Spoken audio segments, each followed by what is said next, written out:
The stars had always called to humanity. For thousands of years, people on Earth looked up at the night sky and wondered what secrets it held. They built telescopes. They sent rockets into space. They walked on their moon.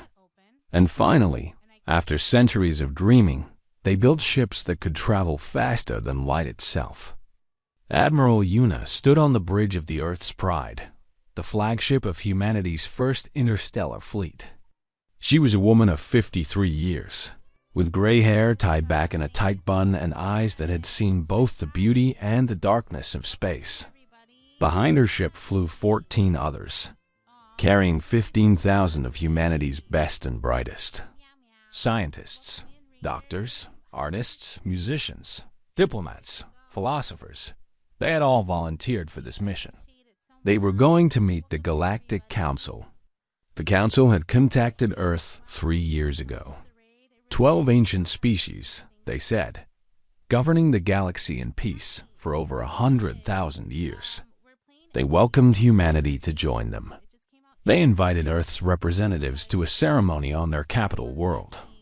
Humanity was excited. They were not alone in the universe. There were others out there, and they wanted to be friends. Una wished she could share that excitement. Something felt wrong to her.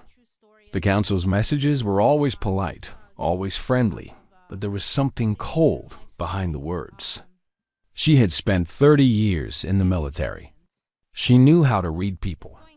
And these aliens, despite their kind words, made her nervous. "Admiral," said Lieutenant Somi, her communications officer, "we are entering the Verith system. The Council's capital world is ahead." Una nodded. "Send a message to all ships. Tell everyone to prepare for arrival. And Somi, keep our emergency channels open, just in case." Somi gave her a curious look but did as she was told. She was young, only 25, with bright eyes full of hope. She believed in this mission. She believed in friendship with the stars. Una hoped she was right. The fleet dropped out of faster-than-light travel near Verith Prime. It was a beautiful world, covered in silver cities and golden forests. Hundreds of alien ships floated in orbit around it, each one different, each one representing a different species of the Council. "They have sent us a landing zone," Somi reported. "They say we are welcome to bring all our people to the surface. There will be a great celebration." Una frowned. All their people? That was unusual. Normally, only a small delegation would attend such events. Why would they want everyone? But the Council had been clear. This was a special occasion. The first time a new species joined the galactic community in 10,000 years. They wanted to honor humanity properly. Against her better judgment, Una agreed. The 15 ships descended toward the planet. As they entered the atmosphere, Una noticed something strange. The alien ships in orbit were moving. They were forming a circle around the human fleet. "Admiral," Somi said, her voice suddenly worried, "I am detecting weapons charging on the Council ships." Una's blood went cold. What? Before anyone could react, the sky exploded. The Council's fleet opened fire without warning. Beams of light cut through the human ships like knives through paper. Explosions filled the air. Screams filled the radio channels. Una grabbed her command chair as the Earth's Pride shook violently. Evasive action. Return fire. But it was hopeless. The human ships were not designed for war. They were exploration vessels, built for science and diplomacy. They had no shields. They had no weapons that could match the Council's technology. One by one, the ships fell. Una watched on her view screen as the hope of tomorrow, carrying 3,000 scientists, broke apart and burned. She saw the artist's dream, full of musicians and painters, explode in a ball of fire.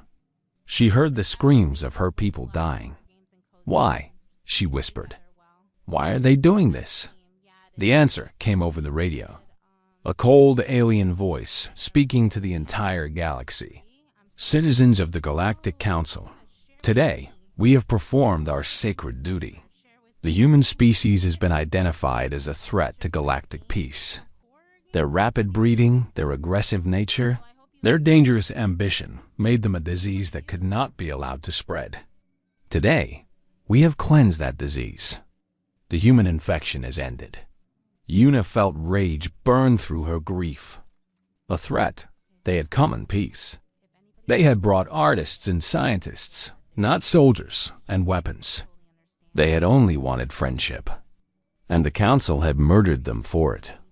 "Somi," Una said, her voice steady despite everything. "I need you to do something for me." The young lieutenant was crying, but she looked at her admiral with determination. "Anything, Admiral. I have a data packet. It contains everything.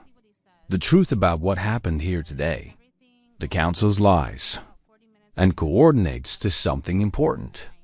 I need you to send it to Captain Taiho." Sami's eyes widened. Captain Taiho commanded a small patrol ship at the edge of Earth's solar system. He was far away from this massacre. "He needs to know the truth," Una continued. "And he needs to survive. Do you understand? Whatever happens to us, he must survive." Somi nodded and began working at her console. Her fingers flew over the controls even as another explosion rocked the ship. "Transmission sent," she said. Una smiled. It was a sad smile, full of acceptance. "Thank you, Somi. You have done humanity a great service." The final blast hit the Earth's pride. Admiral Una closed her eyes and thought of Earth, of blue skies and green grass, of children laughing and birds singing. She thought of all the dreams humanity had for the stars. Then there was only light, and then there was nothing. Far away, at the edge of Earth's solar system, Captain Taiho received the message. He was a young man, only 30 years old, with a small patrol ship and a crew of 20. He had been assigned to watch for pirates and protect cargo ships. It was a boring job, but he had never complained. Now, as he read Admiral Yuna's message, his hands began to shake. "Sir," said his navigator, a woman named Bomi, "what is wrong?" Taiho could not speak. He simply showed her the message. Bomi read it. Then she read it again. Then she looked at the view screen, where Earth hung in the darkness of space, beautiful and blue and full of life. "They would not," she whispered. "They could not." But even as she spoke, new contacts appeared on their sensors. Hundreds of them. Thousands. A massive fleet dropping out of faster than light. Travel near Earth. The Galactic Council had come to finish what they started. Taiho watched in horror as the alien ships surrounded his homeworld. He watched as they charged their weapons. He watched as they opened fire. Earth had no defenses. Earth had sent all its best ships to the Council ceremony. Earth was helpless. The alien weapons hit the planet's surface like hammers. Cities vanished in moments. Oceans boiled. Mountains crumbled. The atmosphere itself caught fire. 15 billion people. 15 billion lives. Gone in less than an hour. Taiho fell to his knees. Behind him, his crew was screaming, crying, praying. But he could not hear them. He could only hear the silence where Earth's radio signals used to be. His homeworld was dead. "Captain," Bomi said through her tears. "What do we do?" Taiho stood slowly. His eyes were dry now. His hands were steady. Something had changed inside him. The young, idealistic captain was gone. In his place stood something harder, something colder. He looked at Admiral Yuna's message again. The coordinates she had sent. 3 hidden colony ships, carrying 200,000 humans in frozen sleep. They had left Earth years ago, traveling to a secret location beyond the galaxy's edge. No one knew about them except humanity's highest leaders. "And now, Taiho?" "We run," he said quietly. We find the colony ships. We survive. But the council, Bomi protested. They will hunt us. Let them, Taiho said. He moved to his command chair and began entering the coordinates into the navigation system. They think they have killed us all. They think humanity is extinct. We will let them believe that. For now, the patrol ship's engines hum to life. Taiho took one last look at his view screen, where Earth was now nothing but a burning rock surrounded by alien warships. Remember this day, he said to his crew. Remember what they did to us. Remember 15 billion lives stolen for no reason. Remember and never forget. Then he activated the experimental jump drive that Admiral Yuna had secretly installed on his ship, and they vanished into the void. Behind them, the Galactic Council celebrated. They built monuments to their victory. They rewrote history to paint humans as monsters who had to be destroyed. They told themselves they had done the right thing. They had no idea that 20 humans had escaped. They had no idea that those 20 humans carried the truth. And they had no idea that in 4,000 years, humanity would return to remind them of their crime. The galaxy fell silent. Earth was dead. Humanity was gone. Or so the council believed. Captain Taiho's patrol ship drifted through the empty space beyond the galaxy's edge. They had traveled for 6 months, following the coordinates Admiral Yuna had given them. Behind them, the Milky Way was just a bright smear of light against the darkness. Ahead, there was nothing but black. The crew was tired. They were hungry. Their supplies were running low. Some of them had started to lose hope. But Taiho never stopped believing. There, he said one day, pointing at the view screen. Do you see that? Bomi looked. At first, she saw nothing. Then she noticed a tiny glint of metal reflecting starlight. Then another. Then 3 more. Ships. Human ships.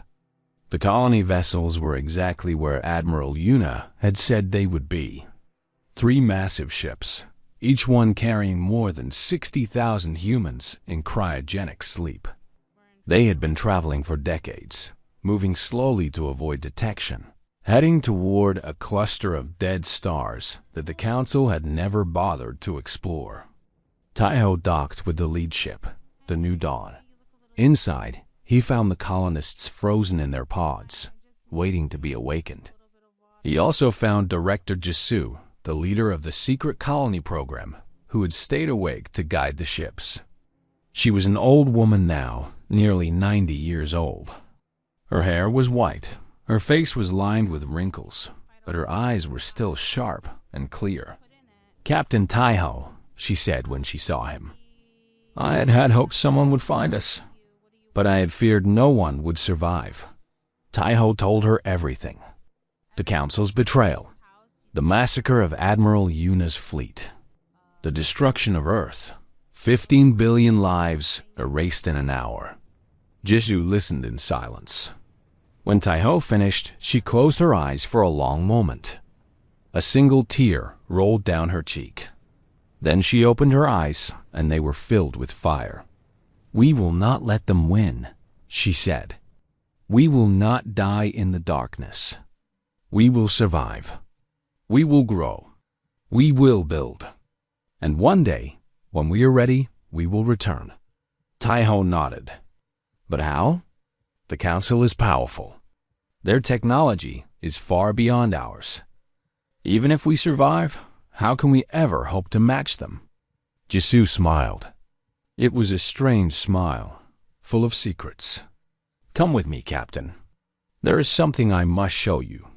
She led him deep into the New Dawn, past the sleeping colonists, past the engine rooms, to a section of the ship that Taiho did not know existed. Inside, he found something that took his breath away. Alien technology, but not Council technology. Something older, something different, something powerful. Before we left Earth, Jisoo explained, Our scientists discovered something buried deep beneath the ice of Antarctica. A ship. An ancient ship from a civilization that existed millions of years before the Council was born. We could not understand most of it, but we understood enough to know that it was important. So we brought it with us. Tai-Ho stared at the alien machinery. It hummed with energy that made his skin tingle. Can we use it? Not yet, Jisoo admitted. But we will learn. We have time. And we have something the Council does not expect us to have. What is that? Patience. The years passed. Then the decades. Then the centuries. The human colonists awoke from their frozen sleep to find themselves in a new home among dead stars. At first, they grieved for Earth. They cried for their families, their friends, their world. They wanted to attack the Council immediately, to get revenge, to make them pay. But Director Jisoo convinced them to wait. If we attack now, we will lose, she told them. We are only 200,000 people with outdated technology. The Council has trillions of citizens and thousands of warships. If we want justice, we must be patient. We must build. We must grow. We must become something they cannot defeat. It was hard advice to accept, but the colonists knew she was right. So they began to build. They hollowed out asteroids and turned them into cities. They captured comets for water and ice. They grew food in underground farms lit by artificial suns. Slowly, carefully, they created a new civilization in the darkness. And they studied the ancient technology. The first breakthrough came 300 years after the Exodus. A scientist named Dong Yoon finally understood how the ancient ship's power source worked. It drew energy directly from the fabric of space itself. It was clean, unlimited, and more powerful than anything the Council had ever created. The second breakthrough came 500 years later. An engineer named Soman figured out how to use the ancient technology to create new materials, stronger and lighter than anything known to exist. With these materials, they could build ships that were faster and tougher than the Council's best. The third breakthrough took 1,000 years. A team led by Dr. Minho cracked the secret of the ancient weapon systems. What they found made even the most aggressive humans pause. The power they now held could destroy planets. It could destroy stars. It could destroy the entire Council if they wanted to. But they did not want to. We are not like them, said Director Jisoo's great-great-granddaughter, also named Jisoo, who had inherited her ancestors' position. We will not commit genocide. We will not murder innocents. We will be better than the ones who tried to kill us. The humans agreed. They would build their weapons. They would make themselves strong. But they would not become the monsters that the Council had called them. 2,000 years after the Exodus, humanity numbered in the billions. They had spread across hundreds of worlds in the dark space beyond the galaxy. They had technology that the Council could not imagine. They had ships that could cross the galaxy in days. They had weapons that could crack planets like eggs. And still, they waited. Admiral Hyam, commander of the newly formed Judgment Fleet, stood on the bridge of the Remembrance, the most powerful warship ever built by human hands. He was a tall man with a serious face and eyes that had never seen Earth except in pictures. His wife, Commander Minji, stood beside him. She had designed the weapons that filled the Remembrance's hull. She knew exactly what they could do. The Council still believes we are dead, Hyan said quietly. They have forgotten us. They have rewritten history to make us villains. They teach their children that Earth was a planet of monsters who had to be destroyed. Then we will remind them of the truth, Minji replied. Not with rage, not with revenge, with justice.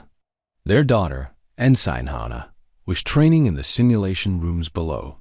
She was 18 years old, the same age her ancestors had been when they first dreamed of the stars. But unlike those ancestors, she was born in darkness. She had never known sunlight. She had never felt rain on her face or grass beneath her feet.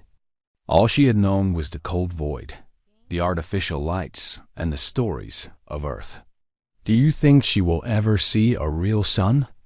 Minji asked. Hyan nodded slowly. "She will. All our children will. But not yet. We are not ready yet. How much longer?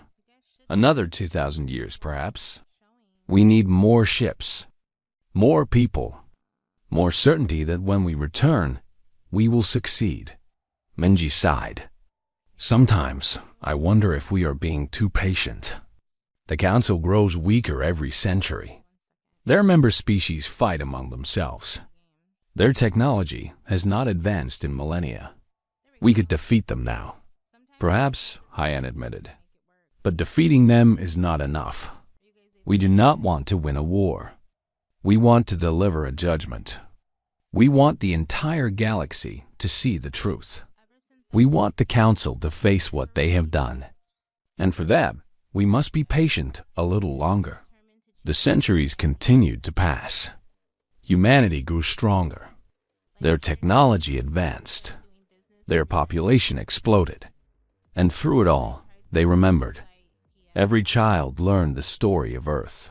Every teenager visited the memorial, a massive space station that contained soil from Earth's moon, the last piece of their home system. Every adult swore the oath of remembrance, promising to never forget the 15 billion who had been murdered. The rage was still there, burning deep inside every human heart. But it was controlled now. It was focused. It was patient.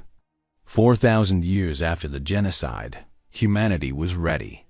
Fleet Admiral Dawn, a man whose ancestors could be traced all the way back to Captain Taiho himself, stood before the assembled admirals and commanders of the Judgment Fleet. Behind him, a holographic map showed the Milky Way galaxy. "Their target. The time has come," he said simply. "We have waited long enough. Our ancestors dreamed of this day. Our parents prepared for this day. And now, we will make it happen." He pointed at the map, at a small point of light that represented Vareth Prime, the Council's capital. "In 3 days, we will jump to this location. We will appear without warning, just as they appeared over Earth 4,000 years ago. We will show them that humanity is not dead. We will show them that we remember. And we will show them that their crimes will not go unanswered." The commanders nodded. There were no cheers, no battle cries. This was not a moment for celebration. This was a moment for justice. Tauhan to look at the stars. Somewhere out there, beyond the endless darkness, was Earth, a burned rock circling a yellow sun. A grave for 15 billion people. "We are coming home," he whispered. "And we are bringing the truth with us." The Judgment Fleet powered up its engines. 10,000 ships, each one more advanced than anything the Council had ever built, prepared to jump across the galaxy. 4,000 years of silence was about to end. The Galactic Council's annual assembly was always a grand event. Representatives from all 12 elder species gathered on Vareth Prime to discuss matters of galactic importance. Trade agreements were signed. Territorial disputes were settled. Alliances were formed and Broken Dot High Counselor Vrax of the Dominion Hegemony was bored.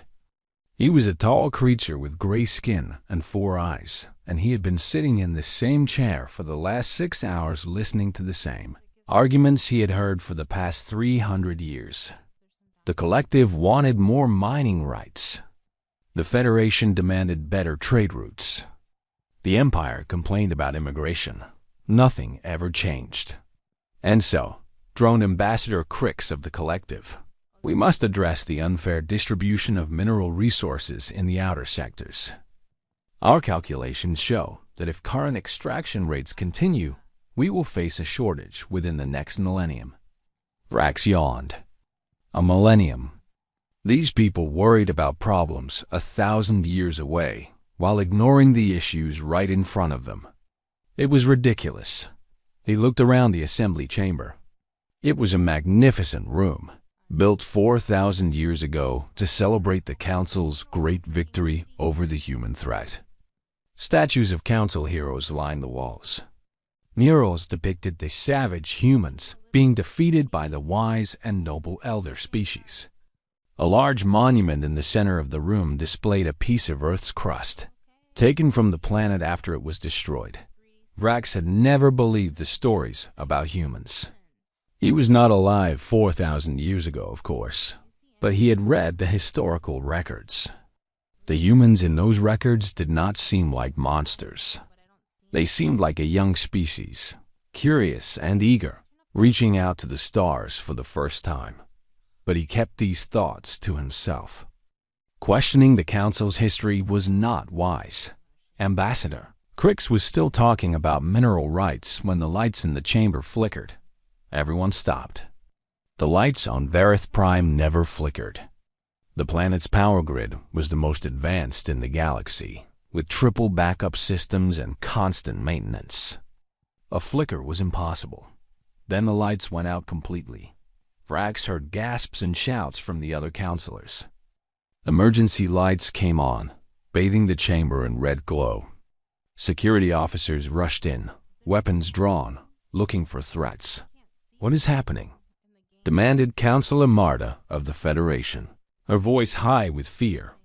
Before anyone could answer, every screen in the chamber turned on by itself. Every holographic display, every communication device. They all showed the same thing, a human face. Vrax felt his blood freeze. It was impossible. Humans were extinct. They had been dead for 4,000 years. Everyone knew this, but there was no mistaking what he was seeing. 2 eyes, 1 nose, 1 mouth, smooth skin covered with short hair. It was a human male, middle-aged, wearing a uniform that Vrax did not recognize. Behind him, through what looked like a ship's view screen, Vrax could see stars, and he could see ships. Thousands of them. "This is Fleet Admiral Dawn of the Human Remnant," the human said. His voice was calm, steady, cold. "I am addressing the Galactic Council and all species under their rule. 4,000 years ago, you murdered our homeworld. You slaughtered 15 billion of our people. You erased us from history and called it justice." Panic erupted in the chamber. Counselors screamed. Some tried to run. Security officers shouted orders that no one followed. Silence. High Counselor Vrax bellowed. Somehow, his voice cut through the chaos. The chamber went quiet. "Let the human speak." Admiral Dawn continued as if he had not been interrupted. "You believed you had killed us all. You built monuments to your crime. You rewrote history to paint us as monsters. For 4,000 years, you lived in peace, believing your genocide was complete." The Admiral leaned forward. His eyes seemed to look directly at Vrax. "You were wrong." Alarm sirens began to wail across Verith Prime. Defense platforms in orbit activated, charging their weapons. The Council's home fleet, 300 warships strong, began moving to intercept the human vessels. "High Counselor," said General Torx, commander of the Defense Forces, "our sensors show 10,000 enemy ships in orbit. Their design is unknown. Their power signatures are beyond anything in our database. Can we defeat them?" Vrax asked. Torx hesitated. That was answer enough. On the screens, Admiral Doan was still speaking. "We did not come here for war. If we wanted war, you would already be dead. We came here for something far worse. We came here for the truth. Fire on them," screamed Counselor Marta. "Destroy them. Kill them all." General Torx gave the order. The defense platforms opened fire. Beams of energy shot toward the human fleet, enough firepower to destroy a small moon. The beams vanished. They did not hit shields. They did not get deflected. They simply ceased to exist, absorbed by something the Council's sensors could not even detect. Our weapons have no effect, Torx reported, his voice shaking. Their ships are not taking any damage. I do not understand how this is possible. On the screens, Admiral Dawn had not reacted to the attack at all. He continued speaking as if nothing had happened. 4,000 years ago, you showed us what the galaxy truly was. You showed us that friendship and trust were weaknesses to be exploited. You showed us that the strong survive by crushing the weak. We learned that lesson well. The human fleet began to move. The ships were beautiful in a terrifying way, sleek and dark, like predators gliding through water. They passed the defense platforms without even acknowledging them. They surrounded the Council's home fleet like wolves surrounding sheep. But we also learned something else, Dohon continued.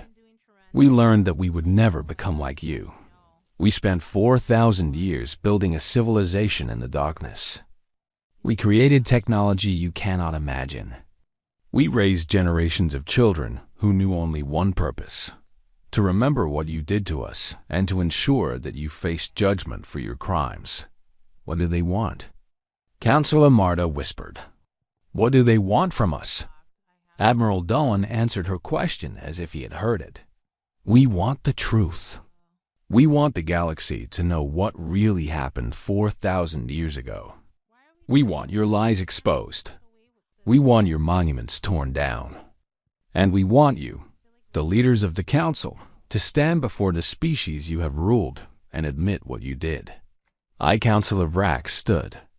His legs were shaking, but he forced himself to appear calm. He walked to the center of the chamber, where the communication systems would broadcast his response. Admiral Dawn, he said, I am High Counselor Vrax. I speak for the Galactic Council. I would like to discuss terms. There was a long pause. Then Admiral Dohan smiled. It was not a friendly smile. Terms? You want to discuss terms? 4,000 years ago, your ancestors murdered 15 billion people without warning, without discussion, without terms. And now you want to negotiate? I was not alive 4,000 years ago, Vrax replied carefully. Neither were most of the people on this planet. Whatever crimes were committed in the past, the people alive today did not commit them. No, Doan agreed. You did not commit the crime, but you benefited from it. You built your civilization on our graves. You raised your children to believe we were monsters who deserved to die. Every day for 4,000 years, you have celebrated our genocide. Vrax had no response to that. It was true. All of it was true. We are not here to kill you, Dohan said. We are not here to commit the same crime you committed against us. We are here to deliver justice. And justice begins with truth. A new ship appeared on the view screens. It was smaller than the others, clearly a transport vessel. It was descending toward the surface of Varith Prime. Our ambassador is coming to meet with you, Dohan explained. She carries evidence of your crimes. Recording of your ancestors' secret meetings. Transmissions from the day of the massacre. Proof of everything you have tried to hide. And if we refuse to receive her? Vrax asked. Admiral Doan's smile faded. His eyes grew cold. Then we will broadcast the evidence to the entire galaxy ourselves. Every species under your rule will see the truth. Every planet will know what kind of leaders they have been following. Your council will collapse. Your species will be shamed for generations. You will have no peace, no trade, no alliance. The galaxy will turn against you. He paused to let his words sink in. But if you cooperate, if you accept our judgment, there is a chance for something better. We do not want to destroy you. We want to rebuild. We want to create a galaxy where genocide is punished, where lies are exposed, where no species has to fear being erased simply for existing. Vrax looked around the chamber. He saw fear in the eyes of the other counselors. Fear and shame. They all knew the stories were true. They had always known. They had just chosen not to think about it. Now, they had no choice. Very well, Vrax said heavily. We will receive your ambassador. On the view screen, Admiral Dohan nodded once. She will be there within the hour. Prepare your people, High Counselor. The truth is coming, and it will change everything. The transmission ended. The screens went dark. In the silence that followed, Vrax could hear the distant rumble of the human transport ship entering the atmosphere. He could hear the frightened whispers of the other counselors. He could hear his own heart beating in his chest. 4,000 years of lies were about to be exposed, and Vrax knew, with terrible certainty, that the galaxy would never be the same. The human transport ship landed in the center of Vareth Prime's capital city.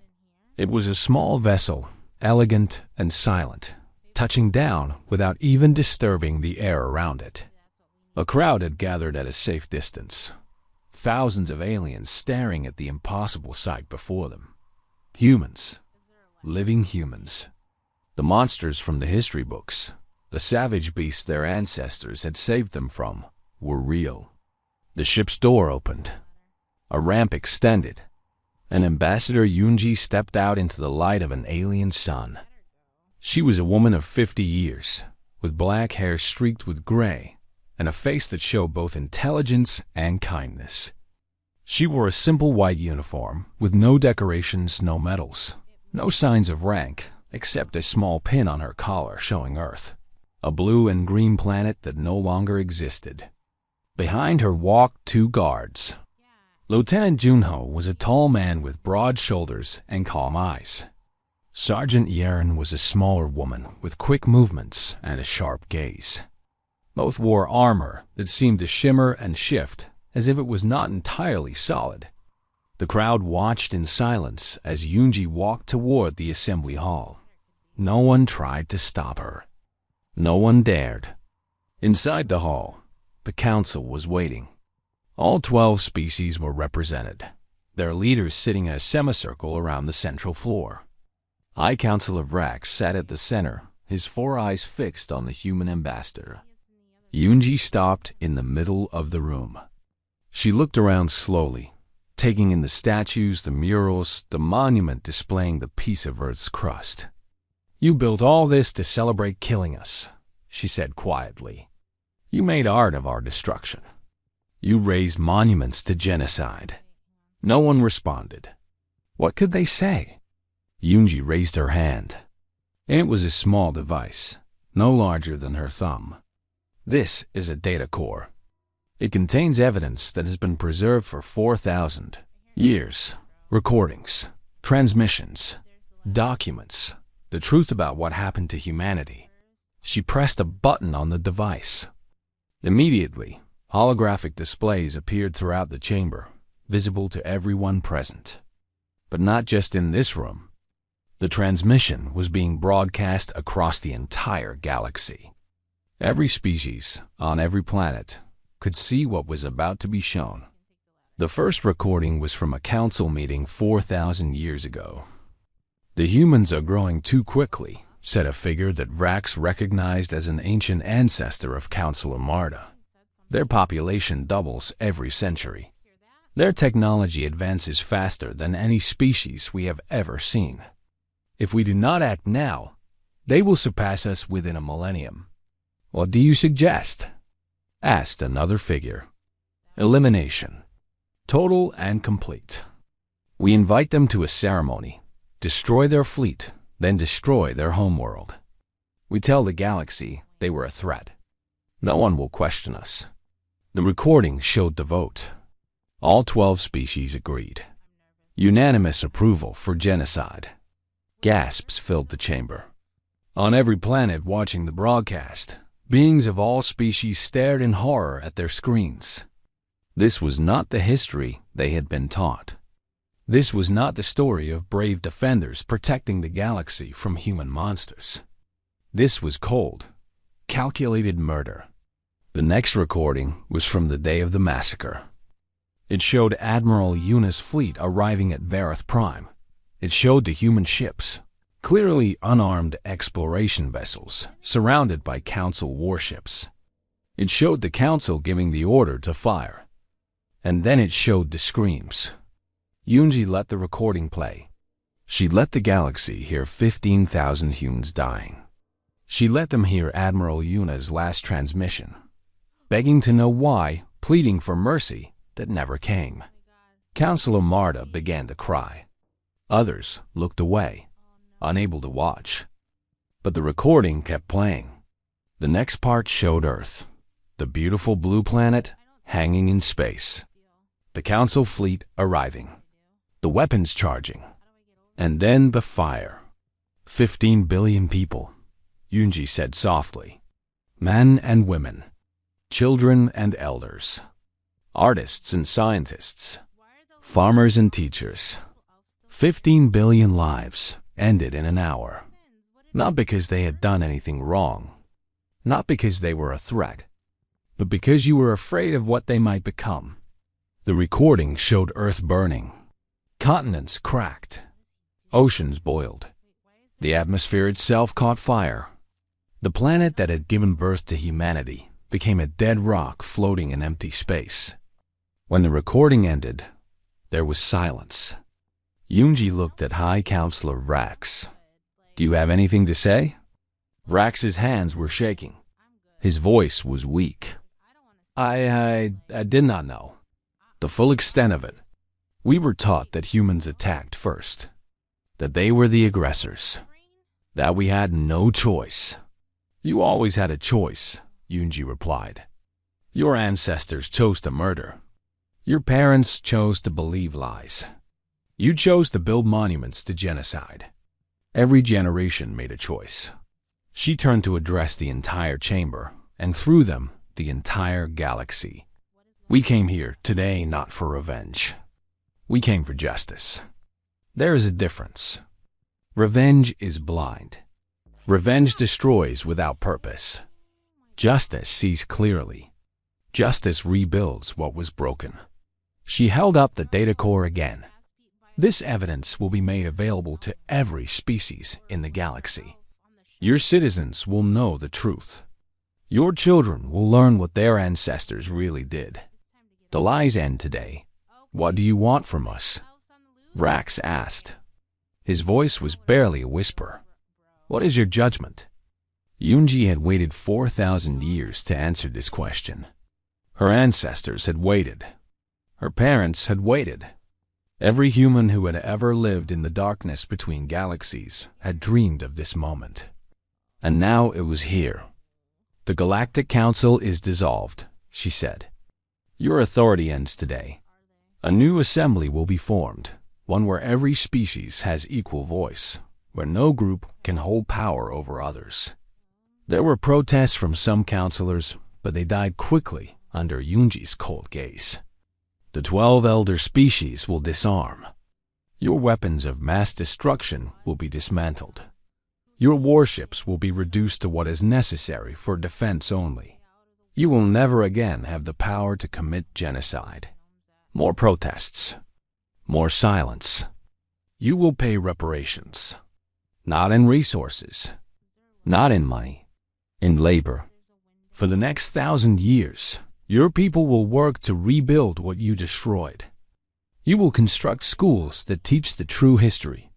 You will build hospitals for the species you have exploited. You will serve those you have dominated. Counselor Marta stood up. 1,000 years? That is 10 generations. Why should our descendants pay for crimes they did not commit? Yunji's expression did not change.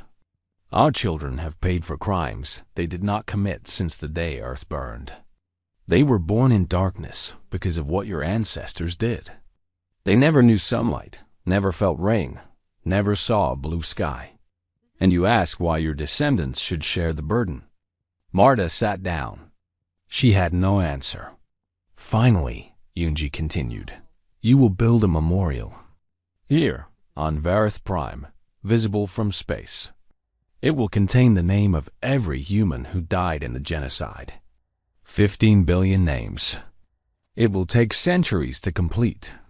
And when it is done, it will stand forever as a reminder of what happens when fear overcomes wisdom, when lies replace truth, when power is used to destroy instead of protect. She paused, letting her words sink in. These are our terms. They are not negotiable. You will accept them, or you will face the alternative. And what is the alternative? Vrax asked. Yunji did not answer directly. Instead, she gestured to the ceiling, where a holographic display showed the human fleet in orbit. 10,000 ships, each one capable of destroying everything the Council had built. We do not want to use force, she said. We have spent 4,000 years becoming strong so that we would never have to. We have enough power to destroy every Council world, to end every species that voted for our extinction. But we will not do that. We are not you. She looked at Vrax with something that might have been pity. You wanted us extinct because you feared what we might become. Let me tell you what we became. We became a civilization that turned rage into patience. We became a people who built wonders in the darkness instead of spreading destruction. We became strong enough to destroy you and wise enough to choose not to. She took a step closer to the Council. You call us monsters. You said we were a threat to galactic peace. But it was you who murdered without warning. It was you who lied to 100 generations. It was you who built your prosperity on 15 billion graves. We are not the monsters here. High Council of Vrax stood slowly. He walked to the monument in the center of the room, the piece of earth crust that his people had displayed as a trophy for 4,000 years. We accept your terms, he said quietly. All of them. There were shouts from some counselors, but Vrax raised his hand for silence. What choice do we have? He asked his colleagues. We committed the greatest crime in galactic history. We have lied about it for 4,000 years. Now the truth is known. Every species in the galaxy has seen what we did. We can accept judgment gracefully, or we can be destroyed. Those are our only options. He turned back to Yunji. The Council is dissolved. We will disarm. We will pay reparations. We will build your memorial. And we will spend the rest of our existence trying to deserve the mercy you have shown us. Yunji nodded once. Then we are done here. She turned and walked toward the door. Lieutenant Junho and Sergeant Yaren followed. At the doorway, she stopped and looked back. 4,000 years ago, my ancestors wanted nothing but friendship. They came to you with open hands and hopeful hearts. You answered them with fire. Remember that. The galaxy was unrecognizable. The old council was gone, replaced by a new assembly where every species, from the mightiest empire to the smallest colony, had equal voice. The elder races who had once ruled without question now sat alongside those they had exploited for millennia. It was not an easy transition. There was anger. There was resentment. Some of the former council species refused to accept their new position. Some tried to fight back. But they quickly learned that the humans were watching, and the humans had very long memories. President Sungho stood on the surface of Earth. The planet was dead. Nothing grew here anymore. The oceans were gone, boiled away 4,000 years ago. The atmosphere was thin and poisonous. The cities were dust. The mountains were craters, but it was still Earth. It was still home. Behind the president, construction drones moved silently across the gray landscape. They were building something in the ashes of what had once been Seoul. Not a city, not a colony, a memorial. The memorial city would be the largest structure ever built by human hands. It would contain a record of every person who had died in the genocide. Not just names, but stories, faces, memories. The humans had spent 4,000 years collecting information from old databases. recovered transmissions, anything that survived. They would not let the dead be forgotten. Father. Sunho turned. His daughter, Captain Era, stood beside him. She was 30 years old, commander of a ship in the exploration corps. She had her mother's eyes and her father's stubborn chin. The outer rim surveys are complete, she reported. We have identified 17 garden worlds suitable for colonization. The first settlers are ready to depart. Sunho nodded slowly. New worlds. New homes. New beginnings. 4,000 years ago, humanity had dreamed of spreading among the stars. That dream had been stolen from them. Now they were taking it back. And the former council species? He asked. Era's expression hardened slightly. They are working. The hegemony finished the first memorial site on Vareth Prime yesterday. The Federation is building schools on Nexar 3. The Collective is establishing hospitals in the outer territories. Any resistance? Some. A group of hegemony hardliners tried to sabotage the memorial construction last month. They were caught and sentenced to work on the project personally. They will spend the rest of their lives building monuments to the people their ancestors murdered. Sunho looked up at the stars. Somewhere out there, the species who had destroyed his homeworld were learning what it meant to serve instead of rule. They were building instead of destroying. They were teaching truth instead of lies. It was not revenge. Revenge would have meant killing them. Revenge would have meant doing to them what they had done to humanity. This was something harder. This was justice. Do you think they will ever truly understand? Era asked. What their ancestors did. Sunho was quiet for a long moment. Some will. Some will learn to see humanity as we really are, not as the monsters their history books described. They will teach their children the truth, and their grandchildren will grow up in a galaxy without lies. And the others? The others will spend their lives building memorials and schools and hospitals. They will work alongside the species they once oppressed. And even if they never understand, even if they go to their graves hating us, the work they do will still help others. Their labor will still make the galaxy better. He turned to face his daughter. That is the difference between justice and revenge. Revenge only destroys. Justice can transform destruction into creation. Era nodded slowly. She had been born in the void between galaxies, raised on stories of Earth and the genocide. She had never known a world with blue skies or green grass. But she understood what her father was saying. The humans could have become monsters. They could have spent 4,000 years building weapons of pure destruction, preparing to wipe out the species who had wronged them. Some had wanted exactly that, but they had chosen a different path. They had built a civilization in the darkness that was better than anything the Council had ever created. They had raised children who understood that strength without wisdom was meaningless. They had created technology that could destroy stars, and the self-control never to use it for evil. When they finally returned to the galaxy, they had not come as conquerors. They had come as judges, and their judgment was mercy. I should return to my ship, Era said. The expedition to the outer territories leaves tomorrow. Sunho embraced his daughter.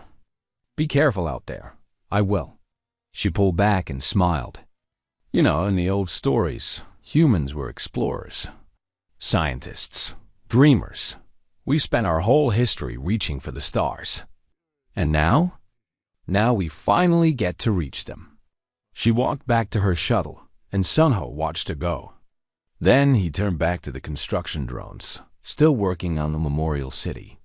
In a few decades, the first sections would be complete. In a few centuries, the entire structure would rise from the ashes of Sol. It would stand for eternity. A reminder of what had been lost and what had been saved. Far above Earth, in orbit, the Remembrance kept watch. It was one of only a few human ships that remained in the solar system. Most of the fleet had dispersed across the galaxy, helping to enforce the new order and protect those who could not protect themselves. Commander Minji, now very old but still sharp, stood on the observation deck of the Remembrance. Through the windows, she could see Earth below, a scarred gray rock that would never again support life. Her great-granddaughter, Ensign Bora, stood beside her. The young woman was only 19, newly assigned to the ship, eager to prove herself. "Commander," Bora said hesitantly, "can I ask you something?" Minji smiled. "Of course. Was it worth it? 4,000 years of hiding, building, waiting? So many generations who never knew anything but the void?" It was a question Minji had asked herself many times. She thought about her own grandparents, who had been born in darkness and died in darkness. She thought about her parents, who had spent their entire lives preparing for a day they knew they would never see. She thought about herself, designing weapons she hoped would never be used. "When my ancestors fled Earth," she said slowly, "they had a choice. They could have attacked the Council immediately. They were angry. They were grieving. They wanted revenge. Why didn't they? Because they knew what revenge would cost. If they had attacked immediately, they would have lost. The Council was too strong. But even if they had somehow won, they would have become the very thing the Council accused them of being. They would have proven every lie true." She gestured at the ruined planet below.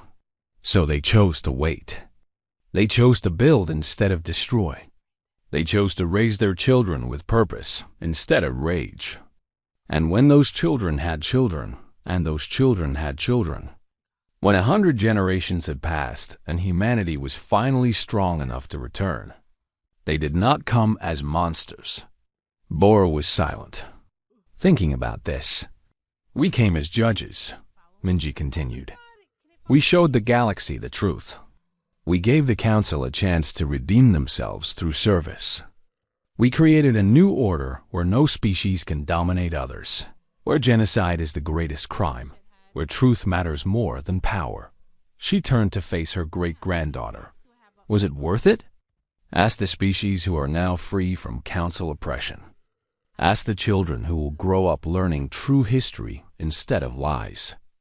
Ask the generations yet to come, who will live in a galaxy shaped by justice instead of fear." Bora nodded slowly. "I think I understand. Good." Minji put a weathered hand on the young woman's shoulder. "Our ancestors gave us a gift. They could have given us rage. Instead, they gave us purpose. They could have taught us to hate. Instead, they taught us to remember. We are the children of Earth. We carry its memory within us.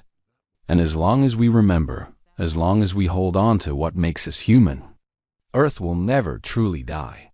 Far below, on the surface of the dead planet, President Sunho stood alone among the construction drones. The sun was setting, painting the gray sky in colors of orange and pink. It was almost beautiful, in a sad way. 4,000 years ago, this same sun had shone on blue oceans and green forests. People had walked on grass, swam in rivers, looked up at clouds, thought all of that was gone now. It would never come back. But humanity was still here. They had survived the worst thing imaginable.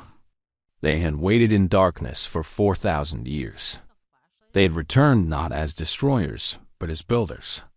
They had chosen mercy over revenge, justice over slaughter, and now they were spreading across the galaxy, exploring new worlds, building new civilizations, reaching for the stars just as their ancestors had always dreamed. Sunho picked up a handful of gray dust, earth dust, the remains of everything his people had lost. He let it slip through his fingers, carried away by the thin wind. "We did not forget you," he whispered to the ghosts of 15 billion. "We will never forget you. Your story will be told on 1,000 worlds, by a trillion voices, for as long as humanity exists.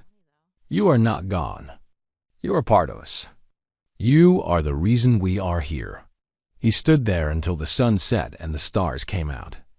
The same stars that had watched Earth burn now watched humanity rebuild. Somewhere out there, the former council species were working in the labor crews, building memorials and schools. Somewhere out there, the new assembly was debating trade routes and treaties. Somewhere out there, human explorers were discovering new worlds.